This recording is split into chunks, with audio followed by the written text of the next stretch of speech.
Vou contar algo que descobri nas montanhas da Etiópia, algo que me perseguiu durante anos, algo que, quando compreendi pela primeira vez, me fez repensar tudo o que eu acreditava saber sobre Jesus, sobre a ressurreição e sobre o que realmente aconteceu naqueles dias depois que ele saiu do túmulo. Era o ano de 1998. Eu estava em Addis Ababa, a capital da Etiópia, pesquisando para o que acabaria se tornando um dos meus livros mais controversos. Um contato tinha-me dito que nos mosteiros ortodoxos etíopes havia textos antigos, textos que Roma nunca viu. Textos contam uma história muito diferente sobre o que Jesus fez e disse após a ressurreição. Não são os mesmos evangelhos que você conhece, Juanjo, disse meu contato, um sacerdote etíope que havia estudado na Europa, mas retornara à sua terra. Na sua Bíblia, Jesus aparece brevemente, diz algumas coisas e ascende ao céu. Certo? Assenti. Pois bem, continuou com um sorriso que nunca esquecerei. Essa não é toda a história, nem sequer metade da história. E assim começou uma jornada que me levaria a mosteiros escavados na rocha, a conversas com monges que tinham memorizado textos de uns 600 anos de antiguidade, à leitura de manuscritos que o Ocidente decidiu esquecer. E o que encontrei ali mudou tudo, porque acontece que Jesus não se limitou a aparições breves depois de ressuscitar. Ele ensinou, advertiu, profetizou, e suas palavras finais são mais radicais, mais subversivas, mais incômodas do que qualquer coisa que você encontrará na Bíblia que tem em casa. Deixem-me explicar algo que provavelmente vocês não sabem. Se as têm em casa, se tem uma Bíblia entre 66 e 73 livros, dependendo se é protestante ou católica, talvez 81 se tem uma Bíblia ortodoxa grega. Mas sabem quantos livros tem a Bíblia etíope ortodoxa? 81. Mas não os mesmos 81. São livros diferentes. Livros que você nunca verá numa Bíblia ocidental. Livros que foram preservados no idioma Giz, o antigo idioma litúrgico da Etiópia, copiados à mão por monges geração após geração. E entre esses livros há vários que contam o que Jesus disse e ensinou após a ressurreição. Não as breves aparições dos evangelhos canónicos, não. 40 dias completos de ensinamentos intensivos. E sabem porque o Ocidente não tem esses textos? Porque a Etiópia se isolou geograficamente, politicamente, eclesiasticamente. Quando o Império Romano abraçou o cristianismo no século II, quando os concílios começaram a decidir o que era ortodoxo e o que era herético, quando Roma e Constantinopla começaram a editar e censurar, a Etiópia estava longe demais, protegida demais por montanhas e desertos, forte demais em sua própria tradição. E assim, enquanto o resto do mundo cristão queimava textos e proibia evangelhos, os monges etíopes continuavam copiando tudo. Os textos místicos, os textos apocalípticos, os textos incômodos, os textos que mostravam um Jesus mais radical do que Roma queria admitir. Tenho que levá-los comigo aquela noite. Foi 3 dias depois de chegar à Etiópia. Meu contato tinha conseguido permissão para eu visitar um dos mosteiros mais antigos e isolados do país, Debredamo. Esse mosteiro está construído no topo de uma montanha de rocha plana, a 2 metros de altura. E só há uma forma de subir. Eles te puxam por uma corda. Sim, literalmente amarram uma corda de couro de camelo ao redor do peito e os monges te erguem puxando lá de cima. São 15 metros de parede vertical e enquanto você sobe balançando contra a rocha, rezando para que a corda não se rompa, tem muito tempo a pensar porque é que diabos decidiu fazer isso. Mas cheguei ao topo e o que vi tirou o meu fôlego, não pelo perigo que acabara de passar, mas pelo que havia ali. Um complexo de igrejas e celas monásticas que datavam do século VI, muros de pedra desgastados por 1500 anos de vento e chuva, e no interior da igreja principal, protegidas em caixas de madeira entalhada, havia bíblias manuscritas em pergaminho de pele de cabra com mais de 1000 anos. O abás do mosteiro, um ancião de barba branca até o peito, me recebeu com uma hospitalidade que eu não merecia. Deu-me chá, pão e gera, e em seguida, com uma cerimónia quase irreverente, retirou um dos manuscritos. Isso, disse-me em um inglês surpreendentemente bom. É o MedSafe Kid, o livro da aliança. Registra as palavras de Jesus Cristo, a seus discípulos depois de levantar-se da morte. Abriu o manuscrito. As páginas estavam em Jeff, esse idioma antigo que parece uma mistura de hebraico e árabe, com caracteres que parecem pequenas obras de arte. E começou a traduzir. E o que eu vi naquela noite, à luz de velas de cera de abelha, no topo daquela montanha isolada, mudou minha compreensão da ressurreição para sempre. Nos evangelhos canónicos, os que estão em nossas Bíblias, a ressurreição é tratada de forma surpreendentemente breve. Jesus morre na sexta, ressuscita no domingo, aparece a Maria Madalena, aparece aos discípulos no cenáculo, aparece a Tomé, aparece a alguns discípulos no caminho de Emaús. E depois em Atos nos dizem que se apresentou vivo com muitas provas incontestáveis, aparecendo-lhes durante 40 dias e falando-lhes acerca do reino de Deus. 40 dias. Mas o que ele disse nesses 40 dias? O que ensinou? Do que falou? Os evangelhos canónicos quase nada dizem. É um dos silêncios mais estranhos de toda a Bíblia. Jesus, depois do evento mais importante da história cristã, depois de vencer a própria morte, tem 40 dias para ensinar seus discípulos, 40 dias para preparar aqueles que fundariam sua igreja. E nossas Bíblias dedicam o quê? Um parágrafo ou dois a isso. Não faz sentido. A menos que o que ele disse tenha sido registado, mas alguém decidiu que não deveríamos ler, e é exatamente isso que descobri na Etiópia. Enquanto o abade traduzia, eu tomava notas foneticamente. Minha mão mal conseguia acompanhar o ritmo do que eu estava ouvindo. Segundo o livro da Aliança, após a ressurreição, Jesus não apareceu apenas para demonstrar que estava vivo. Apareceu como Rei, como Senhor do céu e da terra, com uma autoridade que nunca havia mostrado antes. As primeiras palavras que pronuncia são estas: Eu venci, a morte está derrotada, o poder do inimigo está quebrado. E agora vos digo, ide por todo o mundo, mas não como conquistadores com espada, ide com o fogo do Espírito Santo. Esse fogo é mais poderoso do que todos os exércitos da terra. E aqui há algo radicalmente diferente. Não é o Jesus manso e suave dos quadros de igreja. É um conquistador espiritual, um revolucionário. Mas então diz algo ainda mais inquietante. E eu vos advirto, porque vos amo. Chegará um tempo em que minhas próprias palavras serão corrompidas. Muitos pregarão em meu nome, mas poucos levarão minha verdade. Construirão templos de ouro e pedra, mas negligenciarão o templo da alma. Falarão meu nome nas ruas, mas seus corações estarão longe de mim. Quando ouvi isso, senti um arrepio percorrer minhas costas. Jesus estava profetizando a corrupção de sua própria igreja antes mesmo dessa igreja existir. E não era uma profecia vaga. Era específica, detalhada, quase como se tivesse visto o futuro e estivesse advertindo seus discípulos sobre o que viria. E perguntei ao Abás: isto está no manuscrito original, não é uma adição posterior? Ele me olhou com aqueles olhos profundos, quase tristes. Irmão Juanjo, este manuscrito tem mais de 1000 anos, mas foi copiado de um mais antigo e esse de outro ainda mais antigo. Esta tradição remonta aos primeiros séculos, aos discípulos dos discípulos. Isto é o que Jesus disse, e por isso Roma nunca o quis em sua Bíblia. Tenho que fazer uma pausa aqui para explicar algo crucial. Quando falamos da Bíblia, tendemos a pensar que ela sempre existiu como a conhecemos, que desde o princípio havia acordo sobre quais livros eram sagrados e quais não. Isso é completamente falso. Durante os primeiros séculos do cristianismo, havia dezenas, talvez centenas de evangelhos, cartas, apocalipses, ensinamentos circulando. Comunidades cristãs diferentes usavam textos diferentes. Não havia um cânon único. Foi só no século em que o cristianismo se tornou a religião oficial do Império Romano que começou o processo de canonização, de decidir o que era inspirado por Deus e o que era apócrifo ou herético. E quem decidiu? Roma.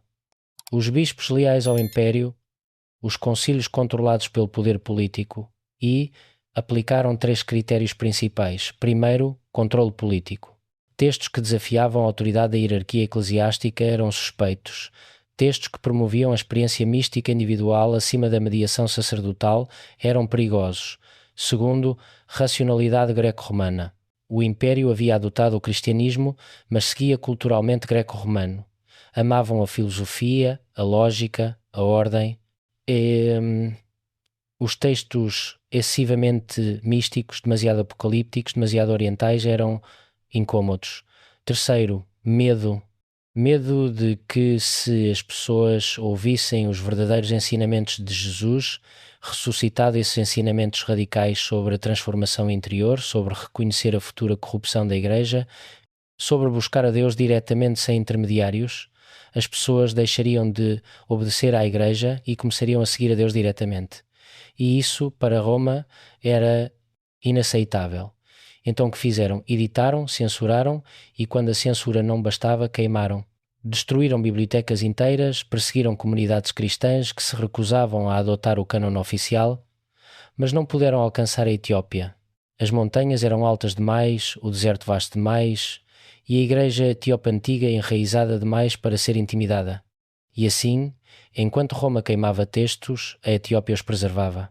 Naquela noite em Deberdame, o abate continuou traduzindo e chegamos a uma sessão que me deixou de cabelos em pé. Segundo o livro da Aliança, Jesus falou extensamente sobre o seu retorno, sobre o fim dos tempos, mas não da forma vaga e simbólica que encontramos no Apocalipse de João. Era específico, detalhado e perturbadoramente relevante para o nosso tempo. Reconhecereis o tempo do fim por estes sinais. As nações lutarão entre si sem razão. A sabedoria será desprezada e a tolice celebrada. Os laços familiares se romperão. O filho trairá o pai, a filha, a mãe. Mentiras serão proclamadas como verdades desde os lugares altos e a verdade será enterrada em silêncio. Parei de escrever. Olhei para a vaz. Isso soa exatamente como hoje. Ele assentiu lentamente, por isso não me surpreende que você tenha vindo agora. Muitos estão vindo em busca desses textos, como se sentissem que chegou a hora destas palavras virem à luz. Jesus continua no texto, mas o sinal maior será este. Quando o meu povo já não reconhecer a minha voz, quando invocarem o meu nome, mas não me conhecerem, quando construírem monumentos à minha memória, mas ignorarem a minha presença, então sabereis que a escuridão caiu. E aqui vem a parte que me destroça cada vez que a leio. Bem-aventurados que sofrem por meu nome, não em palavras, mas no silêncio, porque eu estou com eles nos lugares que nenhum homem vê, nas prisões secretas, no choro da meia-noite, na solidão do rejeitado. Ali estou eu, e ali está a minha glória, não em vossas catedrais. Este não é o Jesus dos sermões televisivos. Este não é o Jesus da teologia da prosperidade. Este é o Jesus dos esquecidos, dos invisíveis, dos que sofrem em segredo. No dia seguinte o abató levou-me a um dos monges mais anciãos do mosteiro. Esse homem, cujo nome não posso revelar por promessa, havia passado 60 anos de sua vida copiando manuscritos. 60 anos, toda a sua vida adulta dedicada a preservar esses textos, falava muito pouco. Quando você lhe fazia uma pergunta, às vezes passavam minutos antes de responder, mas quando o fazia, cada palavra pesava como ouro. Perguntei-lhe: Padre, porquê o Ocidente não tem esses textos? Porque não estão em nossas Bíblias. Ele me olhou com aqueles olhos profundos, nublados pela idade, mas brilhantes de inteligência, porque os vossos pais na fé temeram a verdade, temeram o que Jesus realmente disse, temeram que, se o povo soubesse, não poderiam controlá-lo. Controlá-lo. O que foi que ele disse que é tão perigoso? Perguntei. Ele sorriu. Um sorriso triste. Que Deus não está nos edifícios, que os sacerdotes não são necessários, que cada pessoa pode encontrar Deus diretamente, que a igreja institucional se corromperia, que o verdadeiro cristianismo viveria nas margens, não no centro do poder. Fez uma pausa. Depois acrescentou algo que nunca esquecerei. Os vossos líderes religiosos construíram impérios. Jesus chamou seus seguidores a serem escravos. Os vossos líderes acumularam ouro. Jesus lhes disse para se despojarem de tudo. Os vossos líderes buscaram palácios. Jesus lhes disse para viverem nas montanhas e nos desertos. Como poderiam incluir esses textos e manter seu poder? Durante minha segunda semana na Etiópia, levaram-me a outro mosteiro, na antiga cidade de Aksum. Ali me mostraram outro texto-chave, o Didascalia, ou as instruções. Este texto existe em versões mais curtas, em outras tradições cristãs, mas a versão etíope é muito mais extensa e muito mais radical. O Didascalia apresenta as instruções de Jesus sobre como seus seguidores devem viver depois que ele se for. E não são instruções espirituais abstratas, são práticas, concretas, revolucionárias. Vivei em simplicidade radical, jejuai e orai. Não vos alieis a reis corruptos nem a mercadores, porque constroem sua riqueza sobre o sangue dos pobres. Não sejais como os escribas do futuro, que vestirão roupas brancas, mas devorarão as casas das viúvas, que levarão títulos sagrados, mas terão corações de pedra. Quando li isso, não pude deixar de pensar na história da Igreja Católica, nos papas que viviam como imperadores, nos bispos que possuíam exércitos, nas cruzadas, na Inquisição, na venda de indulgências. Jesus viu isso chegando, profetizou e advertiu contra isso. Mas a parte mais explosiva do didascalia vem depois. Nos últimos dias, minha voz se levantará novamente dos lugares menos esperados, dos desertos, das montanhas, dos filhos de escravos. Meu espírito falará e os que têm ouvidos para ouvir o escutarão. Não busqueis minha voz nos palácios de ouro. Buscai-a nos lugares esquecidos, porque é ali que sempre estive. Vocês percebem o quão radical isso é? Jesus está dizendo que a sua verdade não virá da estrutura institucional da Igreja. Virá das margens, dos excluídos, daqueles que o poder religioso rejeitou. Está dizendo que a instituição não é o cristianismo, que o verdadeiro evangelho viverá fora dos muros das catedrais. Tenho que contar algo que me aconteceu, algo que nem sequer incluí em meus livros publicados. Porquê? Porque não sei se as pessoas acreditariam, mas é importante para entender porque esses textos me afetam tanto. Era a minha última noite em Aksum. Eu estava hospedado em um quarto simples no complexo do mosteiro, não conseguia dormir, minha mente girava em torno de tudo o que eu havia lido, todas as revelações. Levantei-me e saí para caminhar. Passava da meia-noite, o céu estava incrivelmente claro, dava para ver a Via Láctea em toda a sua glória e de repente, não sei como explicar, senti uma presença. Não foi assustadora, foi avassaladora, como se todo o peso do universo estivesse se concentrando naquele momento, naquele lugar. E ouvi palavras, não com os ouvidos, com algo mais profundo, com a alma. Suponho. Você veio buscar o que foi esquecido. Agora deve decidir o que fará com o que encontrou. Fiquei paralisado. Não podia mover um músculo. Muitos quererão silenciá-lo. Muitos dirão que você mente. Mas você sabe o que viu. Você sabe o que leu. A pergunta é, terá coragem de contar? E então, tão repentinamente quanto chegara, a presença se foi. Fiquei ali sob as estrelas, tremendo não de frio, de algo mais profundo. Essa experiência me marcou porque me fez entender que esses textos não são apenas documentos históricos curiosos, são perigosos, poderosos e alguém não quer que você os conheça. Agora, deixem-me reconstruir o que os textos etíopes nos dizem sobre aqueles 40 dias após a ressurreição. Nas Bíblias ocidentais, o livro de Atos diz brevemente: apresentou-se vivo, com muitas provas incontestáveis, aparecendo-lhes durante 40 dias e falando-lhes acerca do reino de Deus. E só uma frase. Mas, segundo os manuscritos etíopes, esses 40 dias foram um período intensivo de ensino. Foi como se Jesus estivesse dando um curso acelerado de verdades espirituais que não pudera ensinar antes de morrer. Porque não as tinha ensinado antes. Porque seus discípulos não estavam prontos. Ainda o viam como um rabino, um profeta, talvez o Messias político que libertaria Israel, mas depois da ressurreição tudo mudou. Agora viam alguém que derrotara a morte, que passara para o outro lado e voltara. Agora estavam prontos para verdades mais profundas. E Jesus aproveitou esses 40 dias para revelar o que os textos chamam de rolos celestiais. Conhecimento sobre a estrutura do universo espiritual, sobre anjos e demónios, sobre a arquitetura da alma humana. Num dos manuscritos que pude fotografar com permissão especial e após prometer que o usaria apenas para pesquisa académica, há uma seção fascinante que descreve como Jesus explicou a realidade espiritual a seus discípulos. Segundo o texto, Jesus disse: se vossos olhos estivessem verdadeiramente abertos, veríeis que anjos caminham convosco, demónios sussurram ao vosso ouvido, e cada pensamento que tendes constrói uma escada para o céu ou para o abismo. Cada pensamento importa, cada momento de consciência está construindo a vossa eternidade. Isto é extraordinário por várias razões. Primeiro, porque se conecta ao que os padres do deserto ensinariam séculos depois.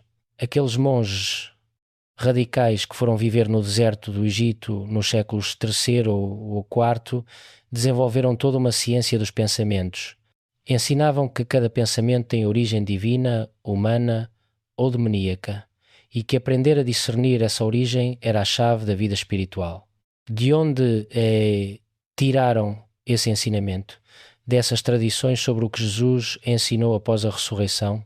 Segundo, porque soa notavelmente semelhante ao que a neurociência moderna está descobrindo, que nossos pensamentos literalmente recabeiam o nosso cérebro, que cada pensamento fortalece certas vias neurais e enfraquece outras, que estamos literalmente construindo nossa mente a cada momento de consciência. Jesus sabia disso há 2000 anos, mas há mais. O texto continua: os anjos não são que pensais, não são crianças com asas, são inteligências, forças, aspectos da vontade divina. Alguns são designados a nações, outros a indivíduos, e sim, alguns caíram, rebelaram-se e agora trabalham para afastar vossa mente de Deus. Os demónios não podem forçar-vos, só podem sugerir, sussurrar, tentar. Seu poder está apenas na vossa crença. Se lhes dais atenção, se lhes dais credibilidade, dareis poder sobre vós. Mas, se reconhecerdes seus sussurros pelo que são, não têm poder algum. Esta é uma psicologia espiritual incrivelmente sofisticada e foi ensinada há 2 milénios. Mas talvez o ensinamento mais profundo que Jesus transmitiu, segundo esses textos, foi sobre a natureza da própria alma humana. Em uma passagem que me fez parar e reler 3 vezes, Jesus diz: vosso corpo é um templo. Sim, mas vocês não entendem o que isso significa.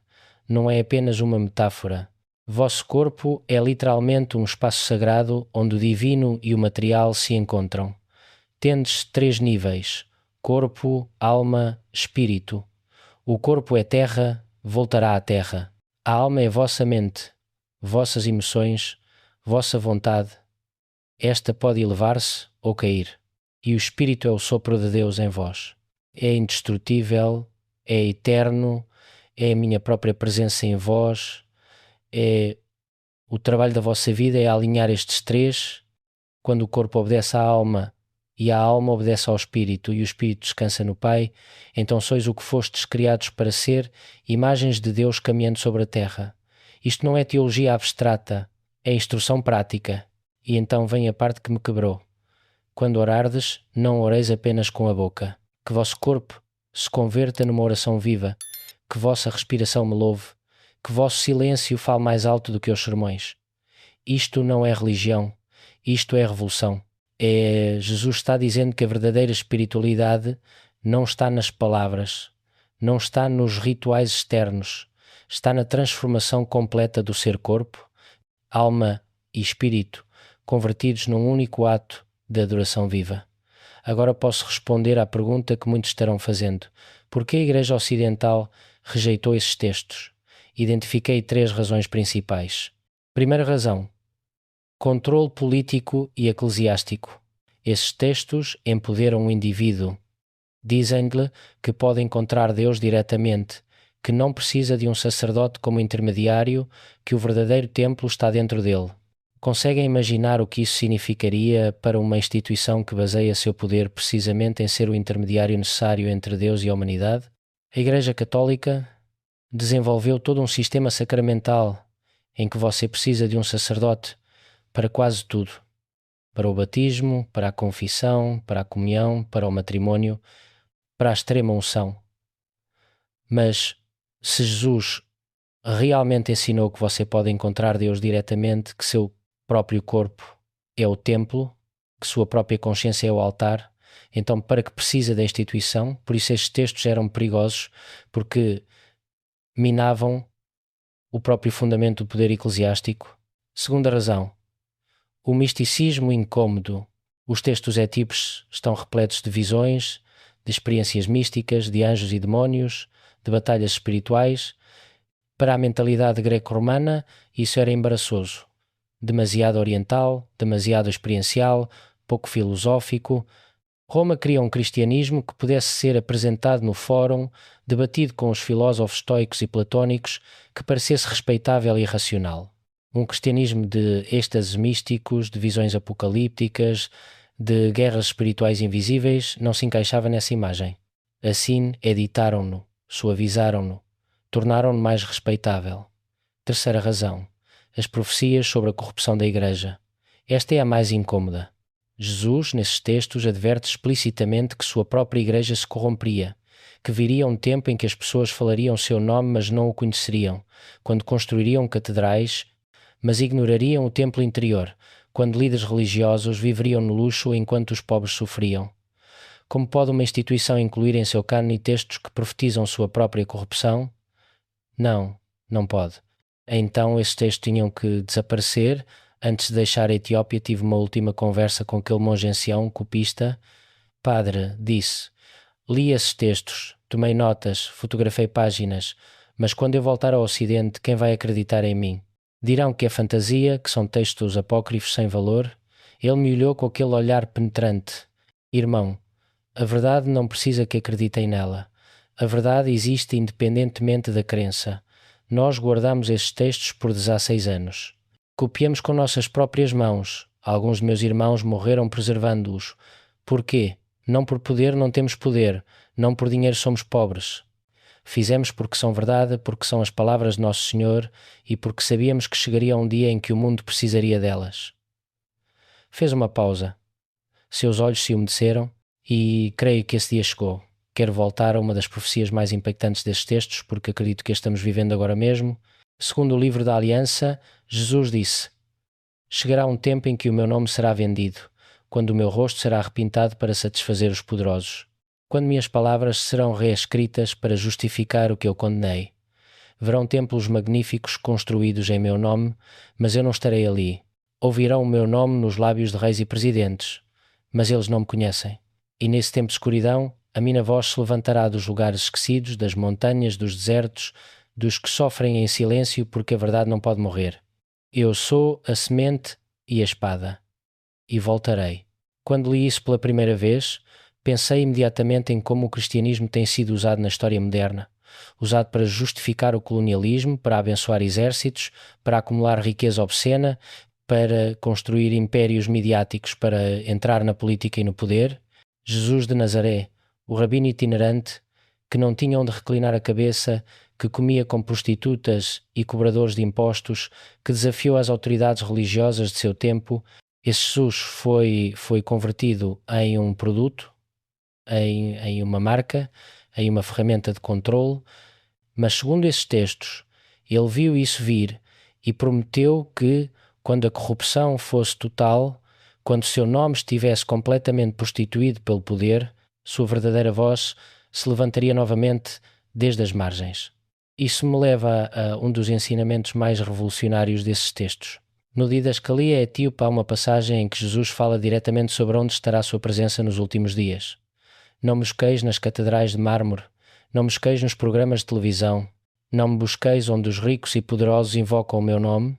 Buscai-me na viúva que compartilha sua última moeda, no prisioneiro que perdoa seus torturadores, na criança refugiada que ainda canta louvores, no doente terminal que encontra paz, no dependente que luta para se erguer mais uma vez, ali estou eu, nos quebrantados, nos esquecidos, nos que o mundo despreza, e então acrescenta algo que me destroça todas as vezes que leio, e desses lugares, dessas pessoas, sairá a renovação, não dos seminários, não dos concílios dos corações quebrantados que ainda confiam em mim. Isso inverte completamente a estrutura de poder do cristianismo institucional. A Igreja diz: a verdade vem de nós, da hierarquia, dos teólogos educados, dos concílios oficiais. Jesus nesses textos diz: não, a verdade vem de baixo, dos pequenos, dos esquecidos, dos que sofrem e ainda assim amam. Enquanto estive na Etiópia, algo que me impactou profundamente foi ver como o cristianismo etíope é diferente. Não é o cristianismo racionalizado ou domesticado que conhecemos no Ocidente. É selvagem, místico, intenso. Os monges jejum de formas que consideraríamos extremas. Alguns comem apenas uma vez ao dia, outros apenas a cada 2 dias. Durante a quaresma, não comem nem bebem nada até depois do pôr do sol. Oram por horas. Vi serviços religiosos que duram desde antes do amanhecer até depois do meio-dia, 4, 5 ou 6 horas de oração contínua, cânticos, leituras.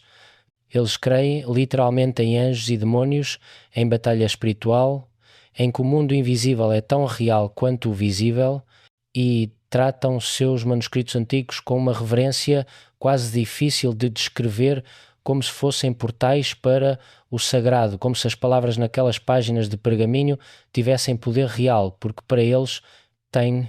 Percebi que é isso que o cristianismo era antes de Roma domesticá-lo, antes dos concílios o sistematizarem, antes dos teólogos o racionalizarem. Era uma religião de experiência direta, de transformação radical, de encontro pessoal com o divino. E é precisamente isso que esses textos ensinam. Há uma seção nos textos etíopes que me impactou especialmente, é sobre a oração. Jesus, segundo esses manuscritos, não ensinou a oração como um exercício mental ou verbal. Ensinou-a como algo que envolve todo o ser.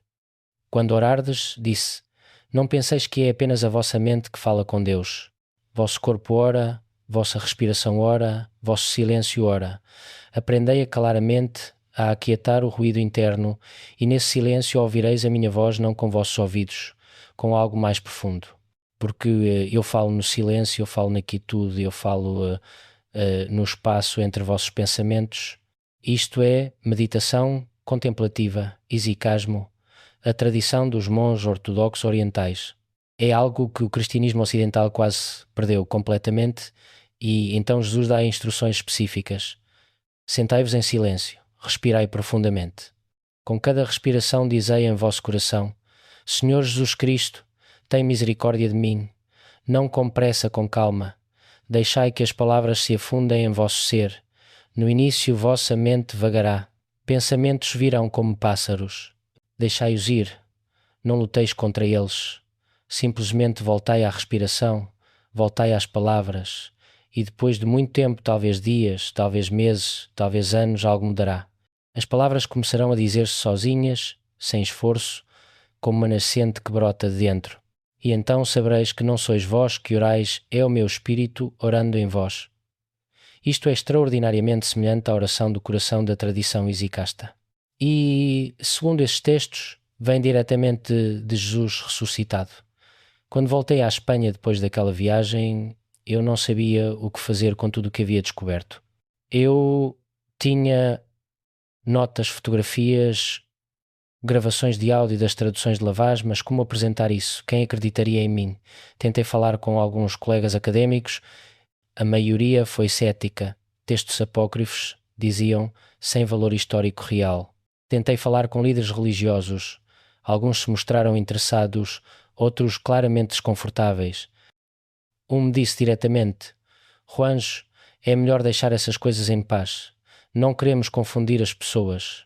Não queremos confundir as pessoas. Essa frase diz tudo. A verdade confunde. A verdade é incômoda. Melhor manter as pessoas na versão simples, controlável, domesticada do cristianismo. Mas eu não pude deixar isso em paz, porque essas palavras, esses ensinamentos me haviam mudado e eu sentia, como naquela noite, sob as estrelas em Axum, que tinha a responsabilidade de compartilhá-los, há outra profecia nesses textos que se tornou dolorosamente relevante. Jesus, segundo o livro da Aliança, advertiu: chegará um tempo em que minhas palavras serão reescritas, em que aqueles que têm poder decidirão o que será lembrado de mim e o que será esquecido. Dirão que o fazem para proteger a fé, para manter a unidade, para evitar a heresia, mas na verdade o fazem para proteger seu poder, porque minhas palavras, as verdadeiras, são fogo e o fogo não pode ser controlado.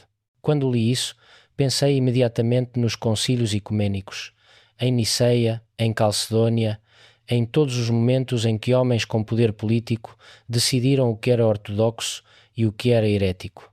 Decidiram com base na verdade ou no que era conveniente para poder. A história sugere a segunda opção. Ário, por exemplo, foi condenado como herege em Niceia. Porquê?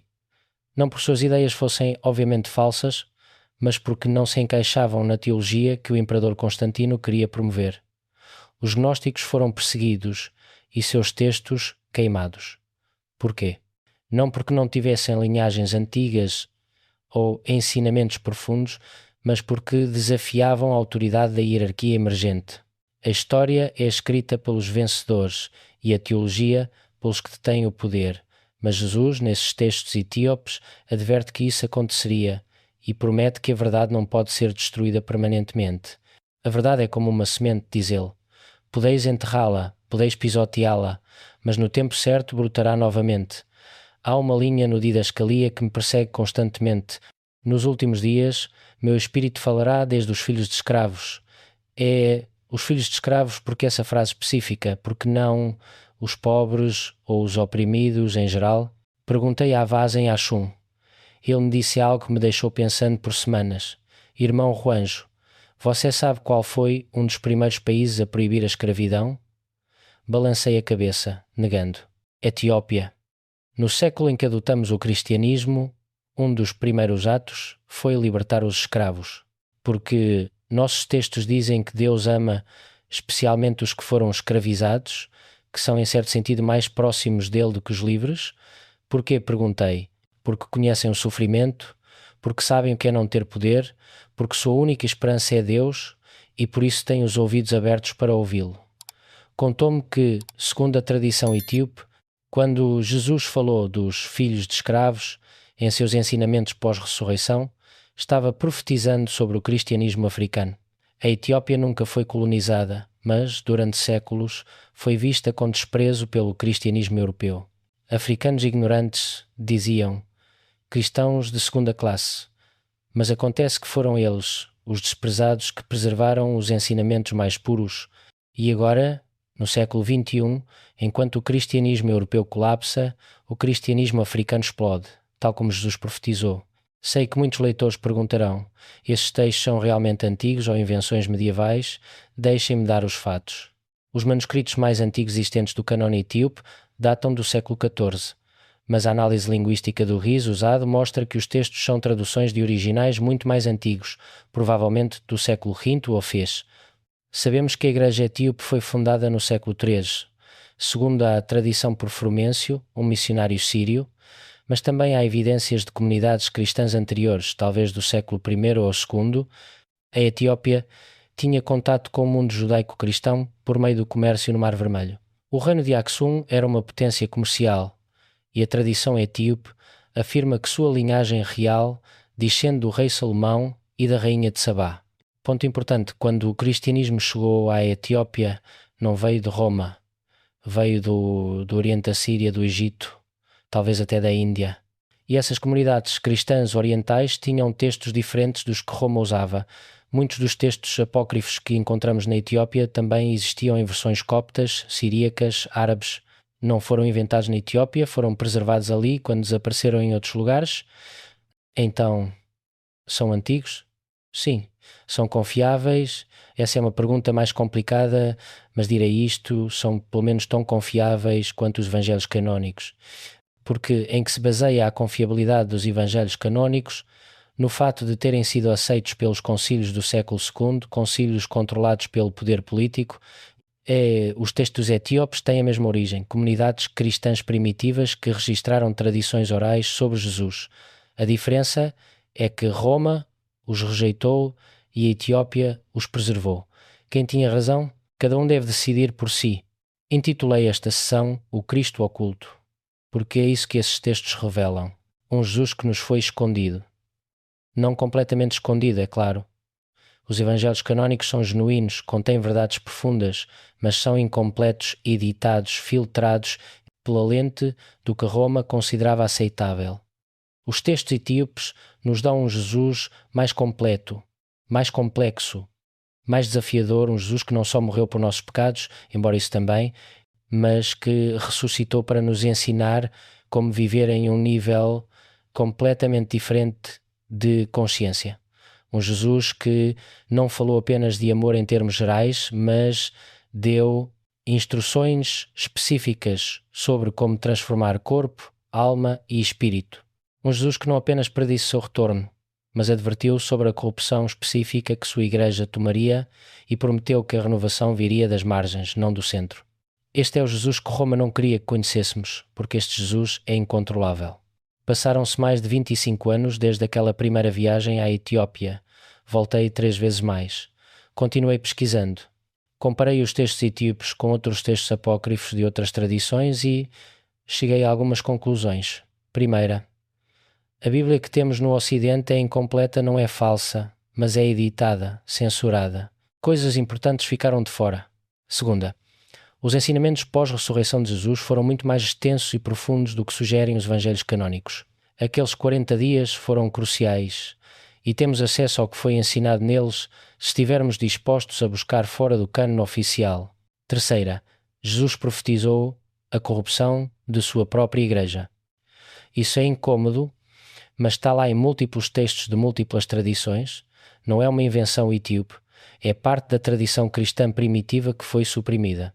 Quarta, o verdadeiro cristianismo não é uma religião institucional, é uma transformação pessoal, é uma prática espiritual que envolve corpo, mente e espírito. É um caminho de encontro direto com o divino.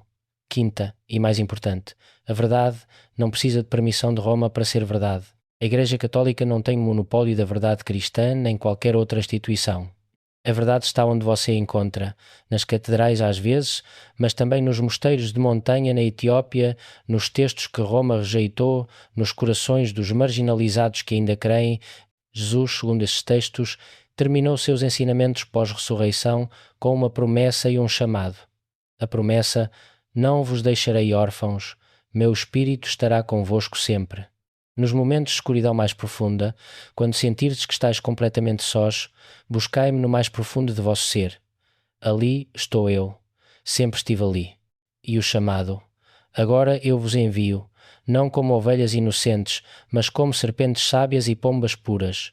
O mundo vos odiará como me odiou a mim, vos perseguirá como me perseguiu a mim. Mas não temais, porque eu venci o mundo. Ide, ensinai não de púlpitos de ouro, mas com vossa vida. Que vossa existência seja o sermão, que vosso amor seja a prova, que vossa paz, em meio ao sofrimento, seja o testemunho e, nos últimos dias, quando tudo parecer perdido, quando meu nome for profanado pelos que dizem seguir-me, buscai minha voz nos lugares esquecidos, porque ali sempre estive e ali sempre estarei. Meire, termino este texto com um aviso e um convite. O aviso: uma vez que você conhece esta informação, não pode desconhecê-la. Não pode voltar à inocência de acreditar que a Bíblia que você tem é completa, que a Igreja institucional tem todas as respostas, que não há mais nada a descobrir. Você comeu da árvore do conhecimento e, como Adão e Eva, agora tem que decidir o que fazer com esse conhecimento. O convite: busque por si mesmo, não fique só com o que eu disse. Investigue, leia. Os textos etíopes estão sendo traduzidos, estão disponíveis.